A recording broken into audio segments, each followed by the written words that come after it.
If you're looking for a podcast on navigating the difficult relationship, head over to my other show, Love and Abuse, over at loveandabuse.com. You'll learn if they're the difficult one, or maybe you are, or perhaps a little bit of both. Check it out, loveandabuse.com. Welcome to The Overwhelmed Brain, where you'll learn to make decisions that are right for you so that you can create the life you want now.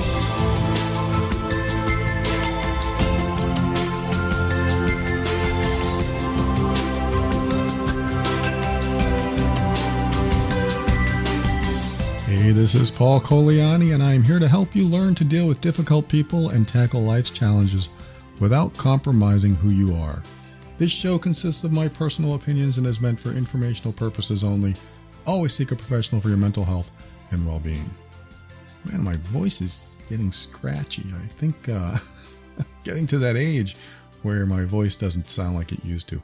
In fact, if you listened a few years ago, probably sounds completely different. But I'm glad you're here no matter what. Thank you so much for joining me.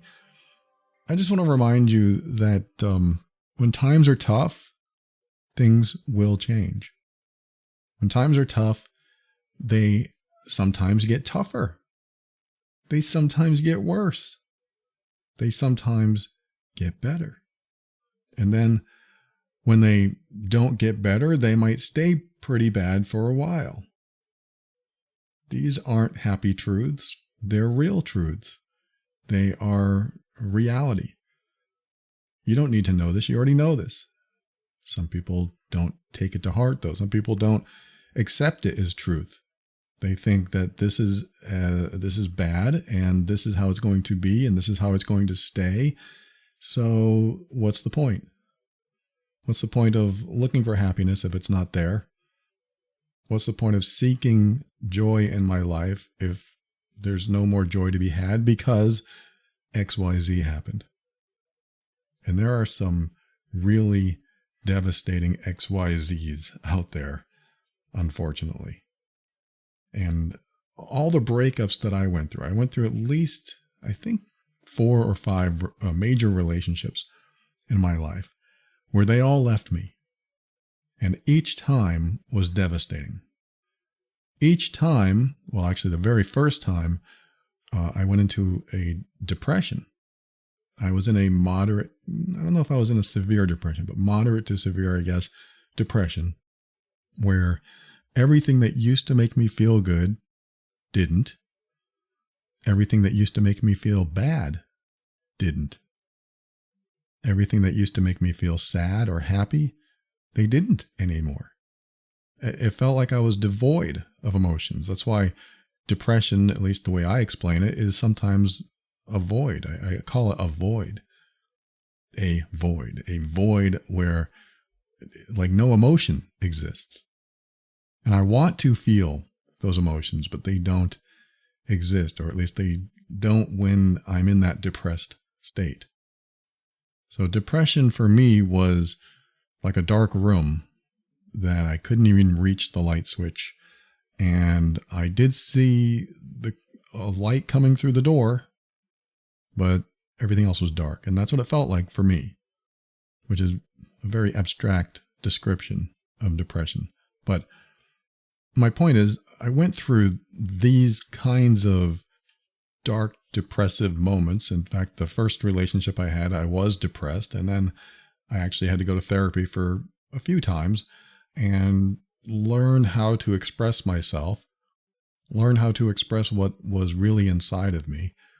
And one thing that depression does, if you don't know, is that it kind of blocks your access to being able to express what's inside of you. Again, I'm speaking from my own experience, but for me, it was very difficult when the therapist would ask me to talk about someone or something or some feeling or emotion I had to access that. How am I supposed to tell you what I'm feeling if I can't feel? But, she asked me about certain things like my older sister.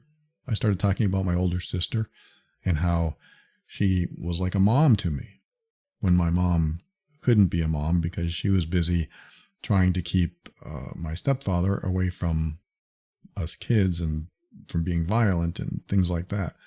So she played that kind of role, and it was very difficult for her to play the mom role. And so when I started talking about my older sister in therapy, I started crying. And that was like a hint of emotion that felt good. It felt terrible. It felt sad, and it felt good. I mean, it was sad and enlightening, happy, because I discovered that I had these thoughts and feelings about my sister that I didn't realize were in there. Some deep stuff. And I felt grateful. I felt grateful for having feelings and emotions, at least in that moment. And I felt grateful for my sister for showing up when my mom couldn't. And so therapy helped me with that. And like I said, I had a few sessions of therapy, and I've said this before, but therapy is great when you walk away and you look back and you realize that your problems are in there now. They're back there, and you'll come back and talk about them again, but you can leave them there. I know it's not that easy. Doesn't always happen. Probably happens less often than more, but that's what it felt like for me. Like, wow, I just opened this door and talked about all these problems, and now I can leave them there when I go, and when I come back, they'll be there and I can talk about them again and hopefully get past them, overcome them, get through them, which I did. It really helped. And I remember the last day of therapy saying, I don't think I want to come back anymore. I don't think I need to. I didn't say I want to. I don't really want to do it anyway because, it's hard stuff. But I knew I had to. And so that's what I did. Went to therapy, talked about my problems, and those problems came out. And from that point on, I felt pretty good, and I felt well enough to address what was going on inside of me, which I believe that's the path we all take when we learn new tools. One of the new tools I learned was expressing some of the deeper stuff. Actually allowing myself to feel. I can't tell you how many people have reached out to me and says, so-and-so, the person in my life, the person I care about, can't connect with their emotions. What do? I don't know how to get through to them, and I want to emotionally connect with this person, but they can't connect. They have to want to. That's what I would tell them. They have to want to connect with you, and they have to want to connect with themselves.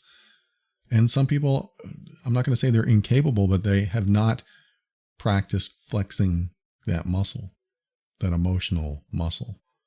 And if you don't practice it, it goes away. It goes dormant, I should say. And when it goes dormant, waking it back up can be a challenge for the emotionally disconnected. But it is possible. For most people, it is possible. And for me, when I was depressed, accessing that emotional muscle was very difficult until I allowed myself to be vulnerable and humble and honest.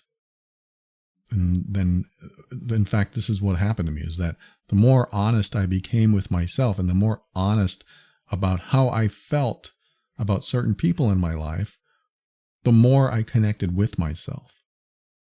And connecting with myself was the key to healing, or at least the first stage of healing.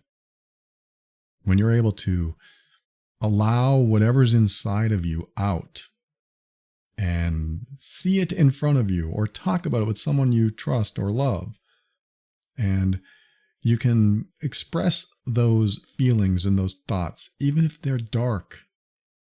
When they can come out, you give the body a chance to release the pressure. Because emotion builds up pressure, especially negative emotions. Positive emotions, if it builds up pressure, that's a good feeling. Negative emotions, when they build up pressure, that's not a good feeling. That's you carry that stuff around in your stomach, in your chest. Typically, that's where it goes. Like the negative emotions, the negative feelings, the building pressure, the mounting pressure, the mounting anger, the mounting upset. All of that compounds and builds inside of you, typically in the upper torso and your belly and areas around your organs, pretty much. I don't know about you, but I've never been angry in my pinky. My pinky has been in pain, and I have been angry about putting it in pain because I hit it with something. but my pinky has never held anger. Now, one thing I have practiced is putting my upset emotions in different parts of my body. If you've never heard of this, it's kind of fun. I might take anxiety out of my stomach and put it somewhere else. It's a visual exercise. It's a physical exercise, but I can visualize myself pulling it out of my stomach, putting it in my hand, putting it in my feet, putting it in front of me in the tree, on the sidewalk. I can walk next to it. I can put it way over there. Just a visual exercise, something that you can practice while you're feeling something that you don't like to feel. I'm not saying it's going to take away your depression or your anxiety or your anger. It's fun to play with, though. It's fun to think about it that way, because why does it happen in our organs? Why do we feel that? And I know there's chemical reactions. There's stress hormones. There's things that happen in our body that create these feelings. But if we can create them, we can also uncreate them. I know, not a word, but we can do something about them, because the thoughts and the feelings that we have created them in the first place. So thoughts and feelings can move them, change them. These are my beliefs. That you may not have the same beliefs, but this is what I believe, mind over matter, and mind with matter. If you bite into a lemon, your mouth waters. If you think about biting into a lemon, your mouth waters. It's mind watering right now. But that's what I mean, mind over matter. You can make your body do things to a certain extent. But again, it's fun to visualize. Anyway, let's, what was I talking about? Oh yeah. So I had all these relationships in my life, and they all left me because I was a dysfunctional person. I was a toxic person in my past relationships. And it took me getting married and then having a divorce, something that I believed should have lasted for the rest of our lives. When we got divorced, I realized, oh crap, what am I doing that's ruining all these relationships? I finally took responsibility. And that was the first step towards real personal power or real empowerment, is taking responsibility for what was happening to me. Imagine that. Imagine if something happened to you, but you took responsibility for it. It changes things. I'm not saying that you're responsible for a safe falling on your head from the windows above, the building that you're walking in front of. But I am saying if you take responsibility for the steps you're taking, then life changes, because you are more in control of what happens to you. You're also more in control of how you respond to it. And your focus is on what your next steps will be instead of what just happened. Now, that might be a bad example. Safe falling on you would probably really do some damage. I don't want to think that way. But when things happen to us, where does our focus go? Does it go on whatever's causing that thing to happen to us? Does it stay within us so we can make a better decision next time? Are we focused on a little bit of both? What happened outside of us and what we've done to make that happen or facilitate that happening? As my relationships ended, my focus was always on them. They're doing this to me. They are hurting me. It's their fault that they're leaving, that they didn't try harder. That was always my focus. And what that did is kept me playing the victim. I kept playing the victim as these people did these things to me. And I never put myself into the equation of the cause that led to that effect. What I mean is there is a cause and effect to everything. Something causes something to happen, leading to an outcome, an effect, that the chain of events that occurred created that result. So what were the chain of events? If I look at someone leaving me as the cause of my depression or my unhappiness, instead of the previous years of me giving them bad looks, me being critical and judgmental and guilting them and hurting them in various ways, if I don't include that in the equation, then the next relationship I get into, I'm going to repeat the process. I'm going to repeat my mistakes, which is why I refuse not to take responsibility for everything that happens to me in my life. Or to put it more simply, I choose to take responsibility when things happen to me. And when I do that, I get to stay in control of what happens to me. Doesn't mean I always succeed. Just means I have a better attitude and I get to stay out of victim mode. Because victim mode feels really powerless. No one wants to feel powerless, at least in my opinion. Feeling powerless means you have no choice. You just have to accept the pain in your life. You have to accept all the bad stuff because you believe there's nothing you can do about it. Power or empowerment, in my opinion, is when you believe you do have choices and you do have the ability to change the course, the direction of your life. And the worst thing we can do to ourselves is decide that we have no choice.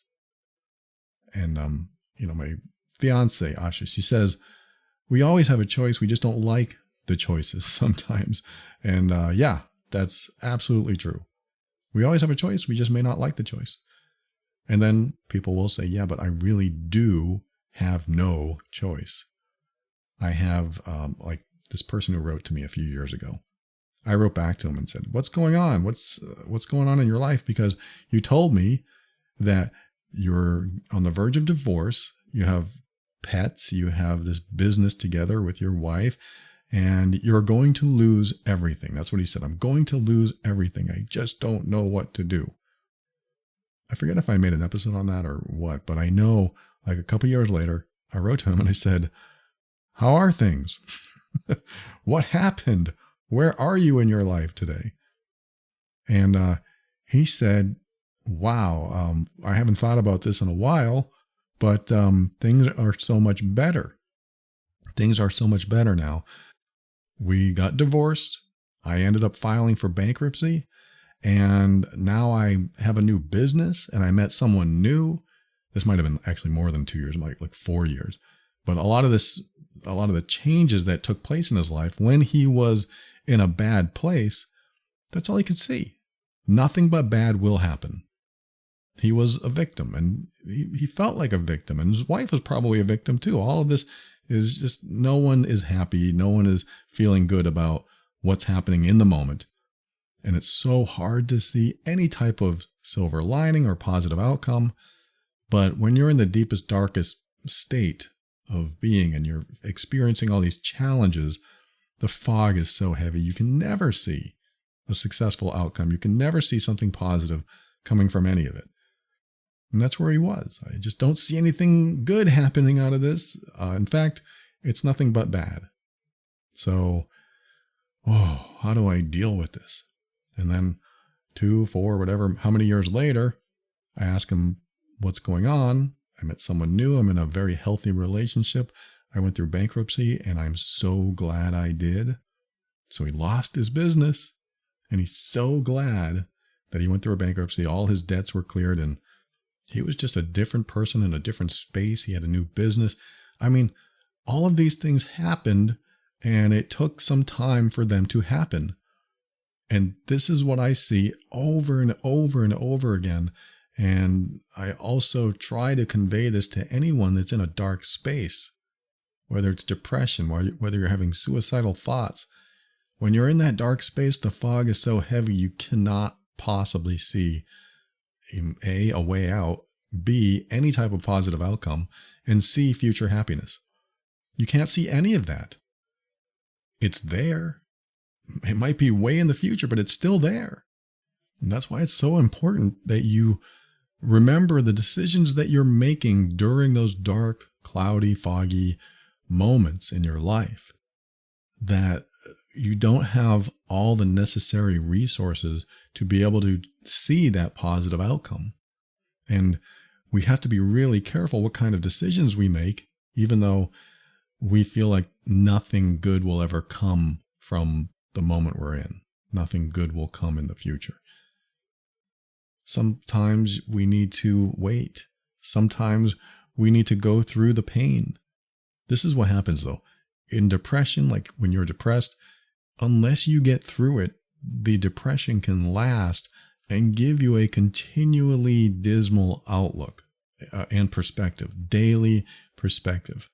And sometimes that can last years, which is why being in a depressed state or in full-on depression is not, we know it's not healthy. We know it's not a healthy place to be. It's not an uplifting place at all. But it also causes us to make decisions or make no decisions that are detrimental to our life. And this is why we need to at least talk to someone we trust, talk to a professional, anybody that can help us rise up and out of that. Because if we don't do it, then we will never be able to see that future that we know is there. And you may not know it's there. You may not believe it's there. Some people listening will not believe it's there. But it's there. This guy wrote to me. He was depressed at that time. And a few years later, he's in the best relationship of his life. He's got a new business. Things change. And yes, there is healing to do. There is healing to get through. And coming back to what I was saying, after my divorce, after I finally decided to take responsibility for my life and for what was happening to me, I stopped playing the victim. I stopped looking outside myself as the cause of the problem and looking inside myself and telling myself, you're the common denominator, Paul. You've got to look at this. You've got to deal with this. You've got to change something. You've got to change your approach. And especially you have to change how you handle challenges. Because the worst culprit, every time our life turns out in a way that we don't want it, one of the worst culprits often is and can be the way we cope with it. And our coping mechanisms decide our behaviors. Our behaviors are what decide what happens next in our life. And let me give you an example of that. In my past, if something angered me, I would cope with it by swallowing that anger and repressing the negativity, stuffing it down and building up the pressure inside of me. And so I would hold on to that anger, and then I would do these little passive-aggressive things and say these passive-aggressive comments because I had this anger inside of me. And I tell you what, the longer you hold on to anger, the less you remember it's there. Like you forget that you were angry. And so it becomes a part of you, and it becomes a part of how you behave and how you decide. And so that's what I was doing. I was walking around with this repressed anger. And so it would come out in destructive ways and hurt my relationships and hurt people I care about. And so what I end up doing is just not being able to figure out why all this stuff was happening to me when it turned out I was the cause of it, because I chose never to express that anger inside of me. So what I'm saying is, when we change ourselves, when we change our behaviors, that's when our life changes. So you might have to alter or fix or heal or do something differently that you used to do when it comes to challenges in your life or you're doing now. How do you cope with a challenge today? If somebody makes you upset, what do you say? What do you do? And are you getting the results that you want? That's what I had to look at inside myself. And it wasn't just anger, it was anything. Something makes me sad. Somebody said something that's disrespectful. Somebody did something that affected somebody I cared about. What did I do with that thought and feeling that came up in that moment? Did I say anything? Did I do anything? Did I hold back? Did I explode? Did I become impossible? Did I make other people's lives hard? And so I started looking at all these results I was getting. Well, that relationship gone. That relationship gone. That relationship gone. And I, again, finally decided to take responsibility for everything that was happening to me, because that was my perspective. These things were happening to me. These people are doing things to me. But how am I responding? How am I coping with everyday challenges? An everyday challenge might be a coworker that's constantly crossing your boundaries. And what do you say? What do you do? What are you saying? What are you doing?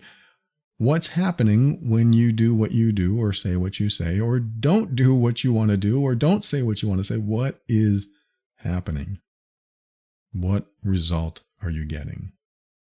If your coworker constantly borrows your stuff and never returns it, basically stealing, then what are you saying about it? What are you doing about it? Because if you're doing nothing and you're getting bad results and you're unhappy and you're mad at your coworker, what are you doing about it? Are you just being the victim, not saying a word, not taking it any further? I'm not saying it's always safe to do that. I always say pick your battles wisely, but what are you doing that's getting the results that you're getting? And are you going to do anything different so that you get different results? I mean, yeah, this is personal development 101. But it's important to remember that the way we cope, the way we handle difficulties, the way we handle challenges is going to lead or create the next event that happens in our lives. So if you decide to get angry inside, and instead of dealing with that with your coworker, you go outside and have a smoke, because that's how you cope. Oh, I don't want to feel that. I don't want to feel that. Got to de-stress. Got to have a smoke. What happens to that energy? It's still inside of you. The smoke has made you feel better, maybe. Maybe it's helped you calm down and feel less stressed. But it's still there, and your coworker hasn't changed. So now what? This is the difference between staying a victim to circumstances that you believe are beyond your control, or taking responsibility for what's happening to you. Now, the argument is, but my coworker is doing it. It's their responsibility to stop. And I totally agree. It's their responsibility to stop. But will they? And if they don't, what are you going to do about it then? So it becomes your responsibility anyway. It becomes your responsibility to take steps to resolve the problem in your life. They're creating the problem. They are responsible for the problem.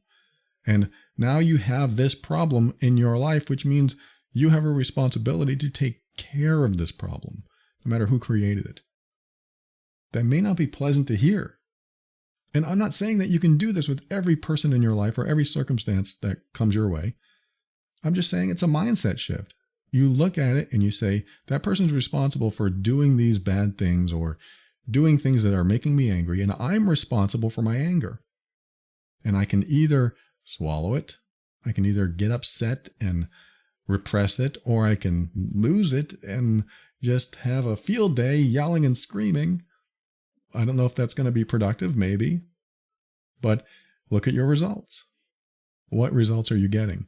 And this works in almost every situation.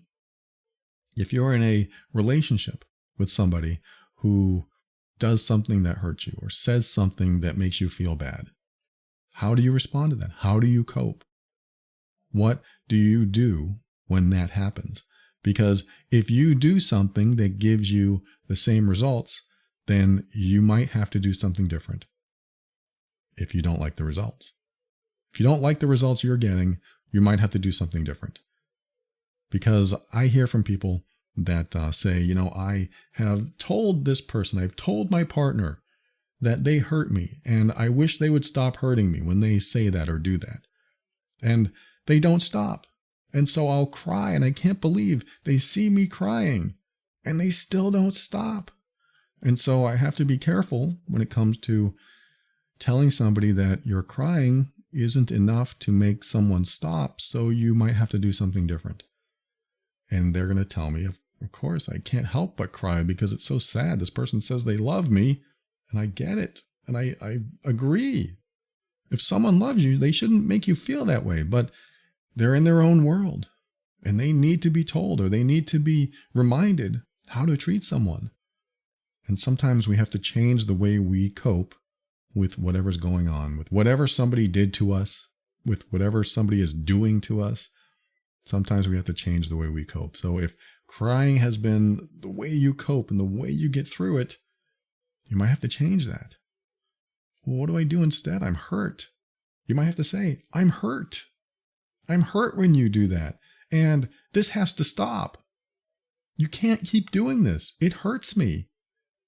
And if someone won't stop after you tell them that they're hurting you, you might have to accept that that won't change unless you do something more drastic.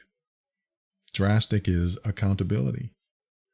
You know what? If you steal from my desk one more time, I'm going to embarrass you in the next meeting. You may want to do that. You may not. It's kind of the way I think. But the idea is accountability. The idea is telling someone, this can't happen anymore. You can't do this anymore. It's not acceptable to me.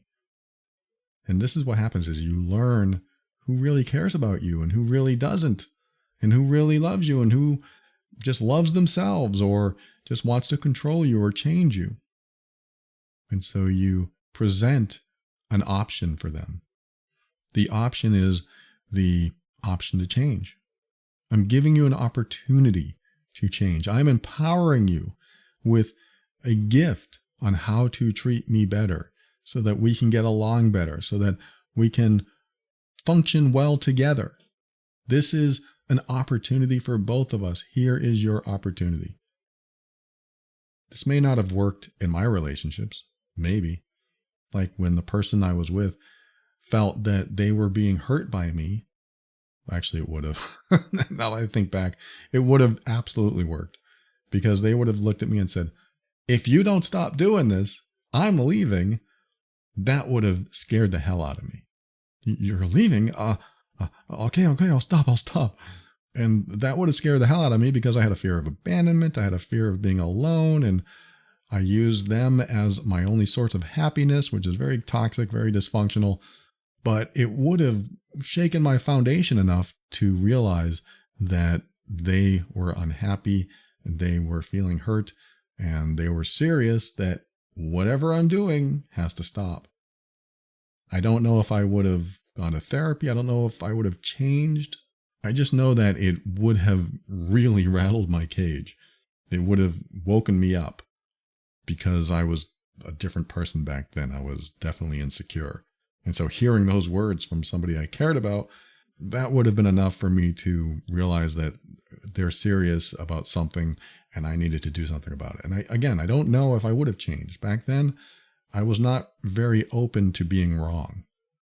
I was not very open to someone else's idea of how to treat them, which is why they kept leaving me. And it sucks that we have to expect anyone to say anything to us, or we have to say anything to anyone else to stop hurting us, to be a better person around us. We shouldn't have to say that to anyone, but sometimes we have to say that. Sometimes we have to. We shouldn't have to, but some people don't get it until you really make an impact with your statement. You really tell them, that's enough. This can't happen anymore. And there can be fears that come up doing that. There can be fear of confrontation, the fear of the consequences. What's going to happen next? And this is why I go back to asking yourself, what results am I getting now with how I'm coping with the challenges today? And if I change this, I'm going to get different results because I'm either going to walk away from this or they're going to change. But I'm finally going to get different results. And I've learned, as it feels like life is now shorter than ever because I'm older, that life is way too short to continue tolerating bad behavior, to continue tolerating someone's disrespect. Life is way too short to deal with that stuff anymore. I'm ready to make major changes so I don't have to deal with daily misery. I would rather make an attempt at fixing the problem than have to be miserable every single frickin' day. I don't want to go through that. I don't want to go through that. Neither do you. So I started the episode talking about or asking the question, what's the point of moving forward when every day is miserable? What's the point of looking for happiness when I know happiness doesn't exist anymore because XYZ happened? And the point is, sometimes we can change that. We don't even realize we can change it because we don't believe there's an option, because we might have some old beliefs in there that keep us from doing what we should be doing for ourselves. And what ends up happening is that we keep repeating old behaviors, or we can keep repeating old behaviors and coping in ways that don't give us the best results, and in fact can cause those bad results to repeat themselves because we haven't changed, which makes us think we have no choice. When the reality is we have choices that we may not even realize we have, and it can come down to a simple change in our responses, our reactions to difficulties and challenges in our life. And it's not really simple. It's sometimes very difficult. I remember the first time I honored my personal boundaries. It's so hard. It was so hard to do because it was the first time, and I had no evidence to suggest that I was going to make it through alive. I make it sound dramatic, but to me it was. And this is what happens as we get so fearful of what might happen if we do the right thing for ourselves. We shouldn't walk around with this fear of doing the right thing for ourselves. We should walk around with the confidence knowing that we are worth it and we are worthy of feeling good inside ourselves and worthy of being treated with respect and kindness and dignity, and we can feel good in our own skin because we've chosen to not allow people to walk all over us. And we have chosen to make changes in our lives to make our lives better. And we have chosen to realize that there may be other ways to respond to life's events so that we can get different results. That's all I have to say today. I'm so glad that you made it. I'm so glad that you are here today, and I hope you got something from this episode. Thank you for listening to another episode of The Overwhelmed Brain. I want to thank our financial backers, the patrons of the week, Mary, Harriet, Anna, Brian, Paige. Thank you so much, patrons. Thank you for valuing the show and showing your support. I am so grateful for you. And if you value the show and you want to give back, you can head over to moretob.com. And there are options to do that. And also I have some extra episodes over there and everything. So check it out if you want to be in the patron program or show your support that way. moretob.com. And for a show on how to deal with difficult relationships, we've all had at least one in our lives, I'm sure. And maybe you're in one now, but head over to loveandabuse.com. And that's my podcast on dealing with a difficult relationship. And of course, if you are the difficult person, if you've come to realize that maybe you are the one causing all these relationship issues, head over to healedbeing.com, where it's a place I can help you heal. I will help you heal from that and help you create the best relationships possible. And finally, thanks to Kevin MacLeod of Incompetech.com for some of the music transitions in The Overwhelmed Brain. And for my final words, I'm going to respond to somebody that just sent me a message that has very much everything to do with today's episode. And that message is, somebody wrote to me and said, what do I tell my friends and family about me reconciling with the person who's been emotionally abusive with me? I mean, she went into other things too, but this is the perfect thing to talk about because she said, we had a lot of problems in our relationship, and he would say, okay, let's get a divorce. And then we wouldn't get a divorce, and the emotionally abusive behavior would continue. And she said, well, I finally did what you said would probably work to shake his foundation, which is to say, okay, let's get a divorce. And then she started filing the paperwork. And then he realized, I don't think I want to do this. And so she said, well, I don't want to have this behavior in my life anymore. This is not going to work for me. I don't want it.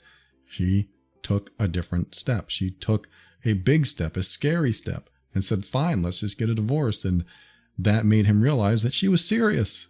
This is what we have to do sometimes. We have to tell people that we're serious by taking steps, some serious steps toward a result that we want, that we are going to have to put out there in order for things to stop. And that's what she did. She decided to say, okay, let's get a divorce.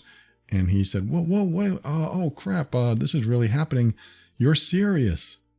Yes. Now he says, I'm going to seek therapy and I'm going to change. And I'm so sorry. I don't know exactly what he said, but I'm sure he is now realizing that he's going to lose this. He's going to lose this relationship that he claims to want, but he has to make big changes. And her question to me, and this is really good. Thank you for sharing all that, the person who wrote. This is really good. And she is now wondering, what does she tell her kids and her family, her adult kids and family, that she's taking back the very person that she was venting about to them for who knows how long. She said, all of these things that I told them about him, and now here I am taking him back. What do I say? I mean, how do I make them realize that, I'm not some pushover, or that this isn't going to happen all over again? I do have an answer. It may be a good answer. I don't know. It's an answer. My answer to this is, and you have to be in alignment with this, so I'm going to give this as an answer and a suggestion, a strong suggestion. You have to be in alignment with being in total control of what happens with your relationship, relying on your own perception about how things are going. And that means taking the reins, taking control, and saying, this is the way it's going to be. This is the way you're going to have to treat me. There's going to be no more A, B, C, D, guilting, making me feel bad, putting me down, intimidating me, bullying me, whatever is going on in the relationship. There's going to be none of that. I am taking control of this relationship. So this is part of my answer. The part that shows him, her significant other, or soon to be, again, significant other, that this is the way it'll be. I mean, there's no other way I'll accept. So you have to show up this way. I am taking control of this relationship. You don't necessarily tell them that, but you are taking control of this relationship. And that's that. I mean, this doesn't have to happen forever. This is just you saying, this is the way it's going to be. I'm empowering you with the option, the information to help you help yourself. I'm helping you help yourself know how to treat me. I am helping you know how to respect me, know how to show me that you care. Because obviously you didn't know how to do that before, so I'm telling you this is what I require. It's very legalistic. This is my demand. You're going to have to follow it, or the contract is broken, null and void. This is it. This is how it's going to work.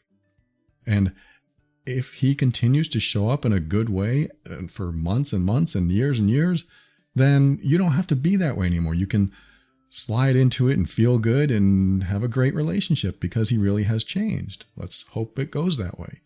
So that's part of my answer to you. The other part is the question that you asked. What do I tell my kids that I've already shared how bad he was? They're going to look at me like I'm falling for it all over again, or that I'm an idiot, or my friends are going to think the same way. What do I say to them? You say exactly what I just said. You say, look, you're right. He's done a lot of bad things, and I am now calling him out on it, and I am now in control of this. And if he messes up once, he's out of here. So they may say, yeah, but he's done all these bad things.